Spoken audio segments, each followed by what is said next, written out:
నమస్తే పాడి పంటలు కార్యక్రమానికి స్వాగతం.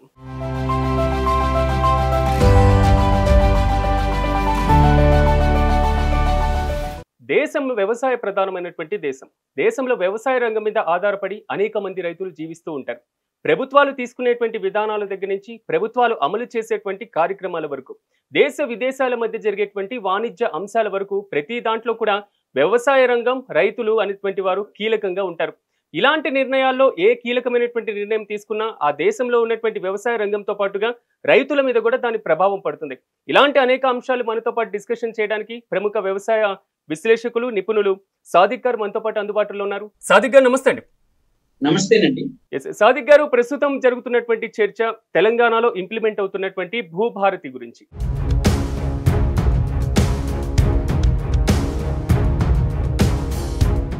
ఒకవైపు భూ సంస్కరణలు, దాని తర్వాత ప్రభుత్వాలు చేపడుతున్నటువంటి అనేక కార్యక్రమాలు కానివ్వండి, ఇంతకుముందు ధరణి వ్యవస్థ, దీని తర్వాత వచ్చినటువంటి ఈ భూభారతి, ఈ మొత్తం వ్యవహారం చూసుకుంటే రైతులకు ఏ విధంగా ఉపయోగపడేటువంటి అవకాశం ఉంటుంది? ముఖ్యంగా తెలంగాణ రాష్ట్రం వ్యవసాయం మీద ఆధారపడి, వ్యవసాయం కొరకు, భూమి కొరకు, భుక్తి కొరకు ఇక్కడ ఎన్నో ఉద్యమాలు జరిగినటువంటి తెలంగాణలో భూమి హక్కుల గురించి సంబంధించి, భూ హక్కులకు సంబంధించి అనేక ఉద్యమాలు జరిగాయి. మరి ఇక్కడే వినోబ భావే గారు తమ భూదాన ఉద్యమాన్ని ఈ గడ్డపైనే భువనగిరికి దగ్గరలోని భూదాన్ పోచంపల్లిలో ప్రారంభించడం నిజంగా కూడా ఒక చరిత్ర. ప్రపంచానికి భూ పంపిణీని నేర్పింది కూడా ఈ తెలంగాణ గడ్డనే. మరి ఇక్కడ భూమి కొరకు, భూ హక్కుల కొరకు ఈ రోజు వరకు కూడా రైతులు ఎందుకు శ్రమించాల్సిన అవసరం వస్తుంది? రైతులు ఎందుకు ప్రయాసలో ఉన్నారు? రైతులు ఎందుకు కష్టపడాల్సి వస్తుంది? రైతులకు ఎందుకు ప్రభుత్వాలు మారుతున్నా కూడా భూమికి సంబంధించినటువంటి సరి అయినటువంటి సహాయాన్ని ఎందుకు అందించలేకపోతుంది అని చూస్తే, మరి భూమి కొరకు చట్టాలు తేలేదా? 120కి పైగా చట్టాలు తెచ్చినటువంటి తెలంగాణ రాష్ట్రంలో మరి 120 చట్టాలు కూడా నాలుక గీసుకోవడానికి పనికి రాకుండా కాళ్ళు అరిగేలా రెవెన్యూ కార్యాలయాలకు తిప్పే చట్టాలు ఈ రోజు రైతుని ఎంత అవస్థ పెడుతున్నాయి. ఎంత దీనంగా కలెక్టర్ కార్యాలయాల చుట్టూ, తహసీల్దార్ కార్యాలయాల చుట్టూ, ఆర్డీఓ కార్యాలయాల చుట్టూ తిప్పుతున్నారనేది మనం గమనించాల్సిన అవసరం. చరిత్రలోకి వెళ్తే భూమికి సంబంధించి 6వ రికార్డ్ ఎప్పుడో 1946-47లో జరిగిందని చెప్పుకుంటాం. చరిత్రతో ఇక్కడ సంబంధం లేదని మనం మాట్లాడుకుంటాం. ఇప్పుడు ఏం జరుగుతుంది, ఇప్పుడు ఎలా ఉంది అనేది చాలా ముఖ్యం. కానీ గతంలో తెలంగాణ రాష్ట్రం ఏర్పాటు జరిగిన తర్వాత అయినా కూడా ఏమైనా భూమి కొరకు, మరి భూమి హక్కుల కొరకు ఒక మంచి చట్టం వస్తుందా? ఆ చట్టంతో ప్రజలు మరి తమ భూ హక్కులను గుర్తించగలుగుతారా అనేటువంటి ప్రశ్న మొదలైనప్పుడు ఆ ప్రశ్నకి జవాబుగా వచ్చినటువంటి ధరణి చుక్కలు చూపించడం మొదలుపెట్టేది. సహాయం చేసే బదులు సహాయం చేయకుండా తన కాళ్ళ కింద భూమిని కదిలించింది ధరణి. ధరణి అని పేరు చెప్పుకున్నా, నేను ధరణిని కాదు, నీ భూమి కింద, నీ కాళ్ళ కింద ఉన్న భూమిని కదిలించడానికే వచ్చినా అని చెప్పింది ధరణి చట్టం. మరి ధరణిని చేసినప్పుడు మరి ప్రజలతోటి మాట్లాడకుండా మేము రెవెన్యూ రికార్డులు అన్నింటినీ ఆన్లైన్ చేస్తాం, ఎవ్వరు కూడా దాన్ని ముట్టుకోకుండా చేస్తాం, ఎవ్వరు కూడా దాన్ని పట్టుకోకుండా చేస్తాం. ఒక విఆర్ఓ కాదు, ఒక తహసీల్దార్ కాదు, ఒక కలెక్టర్ కాదు, ఒక సిసిఎల్ఏ కమిషనర్ కాదు, ఈవెన్ ప్రభుత్వ ప్రధాన కార్యదర్శి కానీ, సీఎం కానీ మీ భూమిని మార్చడానికి వీల్లేకుండా చేస్తాం అని చెప్పి ఎన్ని అరగోసలు పెట్టిందో గత ప్రభుత్వం.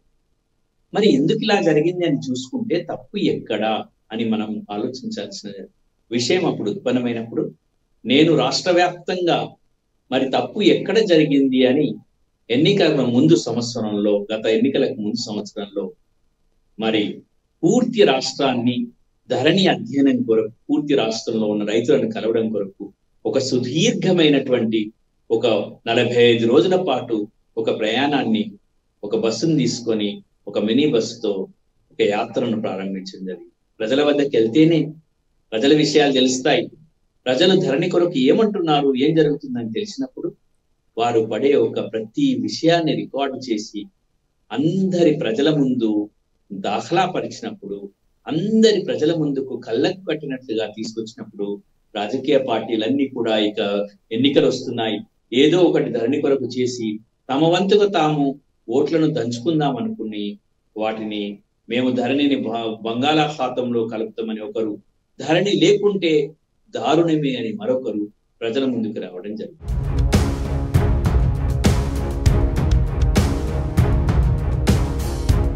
సాదిక్ గారు, దాని తర్వాత పరంపర చూసుకున్నప్పుడు భూభారతికి ధరణికి వ్యత్యాసం ఎక్కడుంది? రెండింటి మధ్య ఉన్నటువంటి అంశాలతో రైతులకు ఉపయోగం ఎక్కడుంటుంది? మీరు మంచి ప్రశ్న అడిగారు.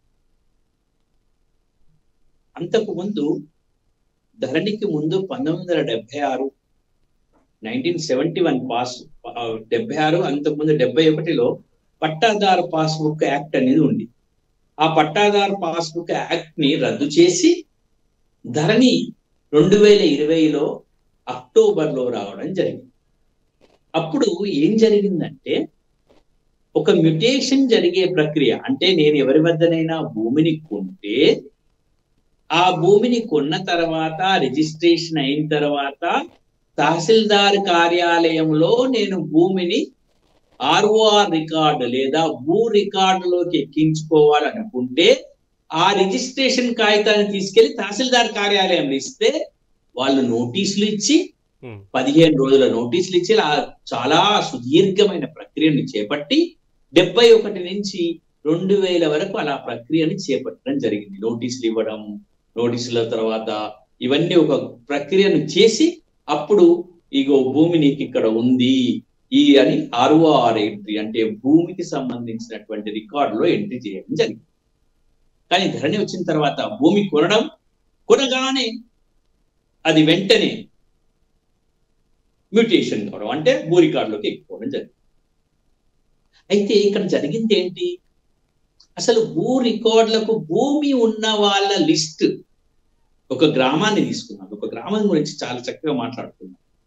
ఒక గ్రామంలో ఉన్నటువంటి భూ యజమానుల యొక్క ఒక పట్టికని తయారు చేయడంలో గత ప్రభుత్వం వైఫల్యం చెంది ఉన్న వాళ్ళ భూములు ఎవరైతే భూమిపై ఉన్నారో వాళ్ళ భూముల పేర్లు, వాళ్ళ పేర్లు కాకుండా ఎక్కడో వాళ్ళకి అమ్మిన వాళ్ళ పేర్లు ఉన్నట్టుగా ధరణిలోకి ఎక్కించారు. ఎంత అన్యాయం అండి! ఎంత అన్యాయం జరిగింది! ధరణిలో జరిగినటువంటి వాస్తవం ఏంటి అంటే భూమిపై ఉన్నవారు, భూమి కొనుక్కున్న వారు ఆ చిట్టాలోకి ఎక్కకుండా ఆ వీరంతా భూమి వీరికి అమ్మినవారు లేదా గతంలో ఎప్పుడో అమ్మినవారు లేదా ఎవరో పేరు ఉన్న వాళ్ళు మాత్రమే ధరణిలో కనిపించడం మొదలుపెట్టింది.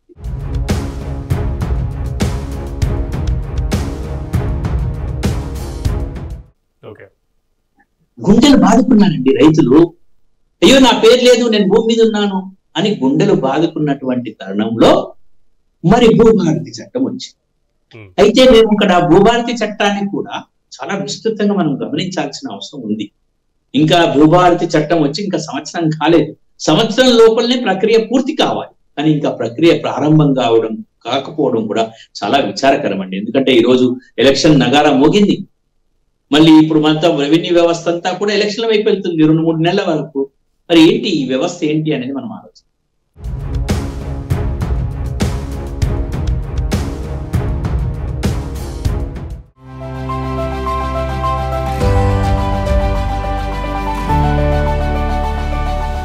ఇంకోటి సాదిక్ గారు ఇక్కడ కనబడుతున్నటువంటి ఇష్యూ సాదా బైనామా అంశం. ఈ అంశంలో చాలా వరకు ఇప్పుడు కనిపిస్తున్నటువంటిది పూర్వీకుల దగ్గర నుంచి ఉన్నటువంటి ఆస్తిని తమ పేర్ల మీదకి మార్చుకోవడానికి కూడా రైతులకు, సామాన్యులు కూడా కష్టతరంగా మారుతున్నటువంటి పరిస్థితి. ఎక్కడ లోపం అంటారు ఈ ఇష్యూలో?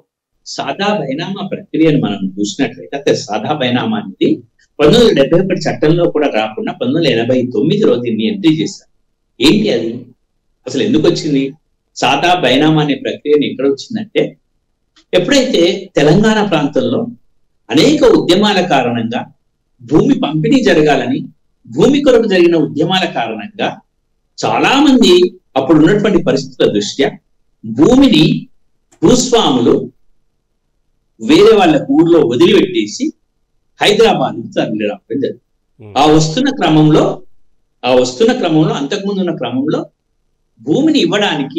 భూమిని వాళ్ళు పూర్తిగా ఇవ్వడానికి అంగీకరించకుండా ఏదో ఒక కాగితం మీద రాసి, అవసరమైతే సిగరెట్ అప్పుడు సిగరెట్ తాగేవాళ్ళు భూస్వాములంతా. ఆ సిగరెట్ తాగినప్పుడు ఆ డబ్బాలకు ఉండే అటువంటి ఆ డబ్బాల మీద రాసి, ఇదిగో నీకు నేను 3 ఎకరాల భూమి ఇస్తున్నాను, ఈ 3 ఎకరాల భూమి ఈ సర్వే నెంబర్లు ఇస్తున్నాను, ఇక్కడ ఇస్తున్నానని చెప్పి, లేకపోతే ఇంకా పూర్తిగా ఒక భూమి 3 ఎకరాల భూమి అని రాసి సంతకం చేసిన దాఖలాలు ఎన్నో. మరి వాటిని లీగలైజ్ చేయడం ఎట్లా? టు లీగలైజ్ దిస్ అని అప్పుడు ఆలోచించేసి, ఇట్లా రాసుకున్న కాగితాలు, సాదా కాగితాల్లో రాసుకున్న కాగితాలన్నీ ఒక కట్ ఆఫ్ డేట్ 2014 ముందు, ఇప్పుడున్నటువంటి కట్ ఆఫ్ డేట్ 2014 ముందు 2020లో దరఖాస్తు చేసుకున్న వారు మాత్రమే. మిత్రులారా, ఇప్పుడు ఇక్కడ ఉన్నటువంటి ప్రేక్షకులకి అందరికీ కూడా తెలవాల్సిన అవసరం ఉంది. 2020లో దరఖాస్తు చేసుకున్న వాళ్ళు మాత్రమే, అది కూడా సెప్టెంబర్ అక్టోబర్లో దరఖాస్తు చేసుకున్న వాళ్ళు మాత్రమే. ఈ రోజు 8 లక్షలకు పైగా దరఖాస్తులు పెండింగ్ లో ఉన్నాయి. వాటిని మాత్రమే 2014 ముందు కొత్త దరఖాస్తులు ఇప్పుడు తీసుకోవట్లేదు, భూభారతిలో కొత్త దరఖాస్తులు తీసుకోవట్లేదు. ఆ దరఖాస్తులను మాత్రమే పూర్తి చేయడానికి ఈ ప్రభుత్వం సంసిద్ధమైంది. ఇక్కడ ఒక చిన్న చారిత్రక విషయం చెప్పాలి, లేకపోతే ఇక్కడ ఏమవుతుందంటే ఒక గ్యాప్ వస్తుంది. ఆ చారిత్రక విషయం ఏంటిదో చెప్తా.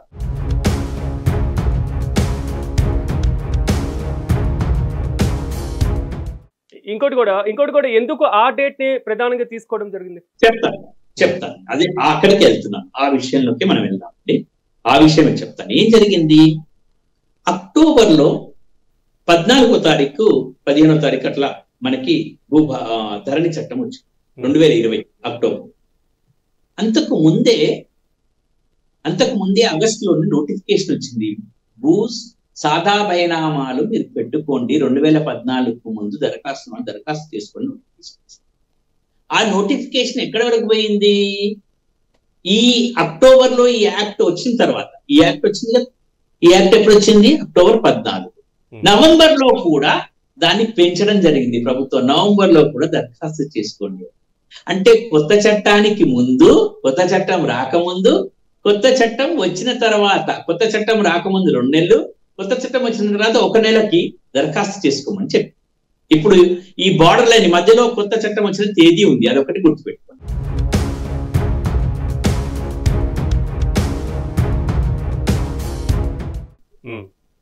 ఏం జరిగింది? ఈ కొత్త చట్టం వచ్చినప్పుడు పాత చట్టం రద్దు జరిగింది. ఈ కొత్త చట్టం వచ్చినప్పుడు పాత చట్టం వెళ్ళిపోయింది, పాత చట్టం రద్దు అయిపోయింది. కొత్త చట్టం వరకు దరఖాస్తు చేసుకున్న వాళ్ళందరూ కూడా దరఖాస్తులను పరిశీలించవచ్చు, కానీ కొత్త చట్టం వచ్చిన తర్వాత దరఖాస్తు చేసుకున్న వాళ్ళ దరఖాస్తులను పరిశీలించడానికి వీల్లేదని హైకోర్టు స్టే ఇచ్చింది. ఎందుకంటే కొత్త చట్టంలో సాదా బైనామాల విషయం లేదు.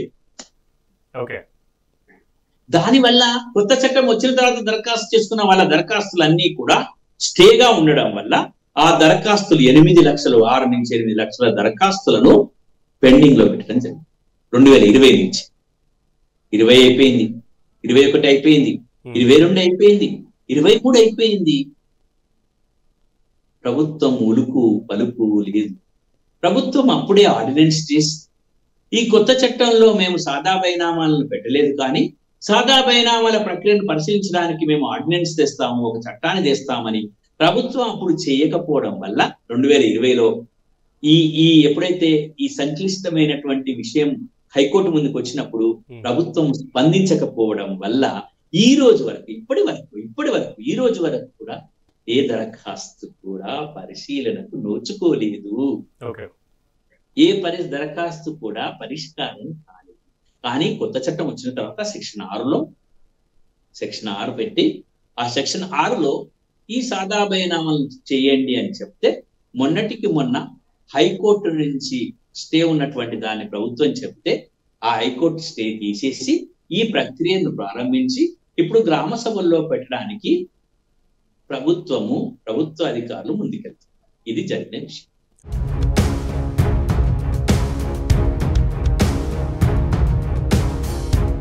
ఓకే, సాదిక్ గారు, ఇంకో విషయం ఏంటంటే వరి అమ్మకాల విషయంలో రైతులు ప్రజెంట్ ఎలాంటి జాగ్రత్తలు తీసుకోవాల్సి ఉంటుంది? వారికి సంబంధించి కొంతవరకు గిట్టుబాటు ధర విషయంలో కానివ్వండి, ఏదైనా కానివ్వండి, ఎక్కడ మోసానికి తావు లేకుండా చూసుకోవడానికి ఎలాంటి జాగ్రత్తలు పాటించాలి ఖచ్చితంగా?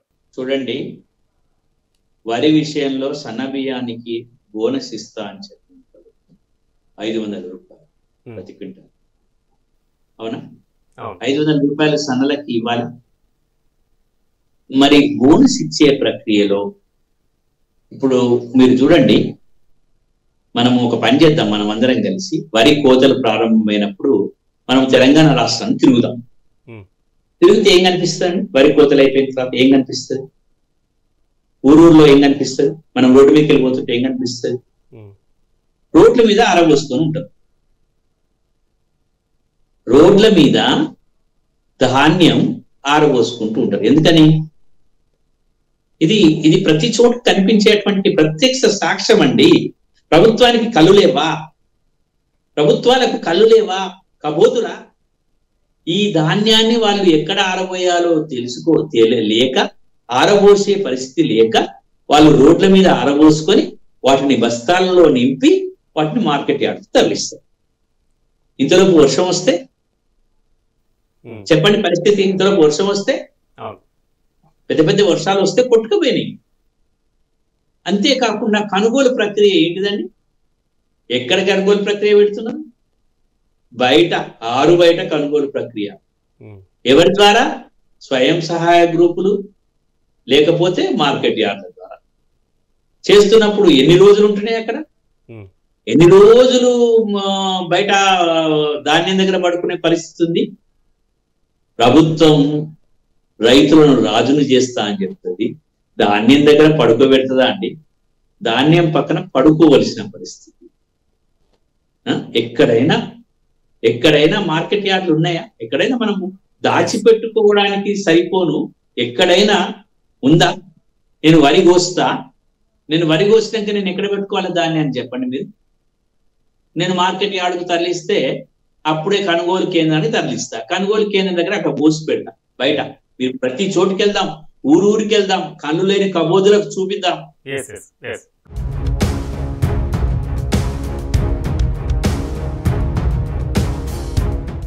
కాబట్టి నేను కోరుకునేది ఏంటంటే, ఇవన్నీ ప్రత్యక్షంగా జరుగుతున్నాయి. కాబట్టి మనం ఏం చేద్దామంటే, రైతుకు వరిని అమ్ముకోవడంలో అనేకమైనటువంటి సమస్యలు ఉన్నాయి.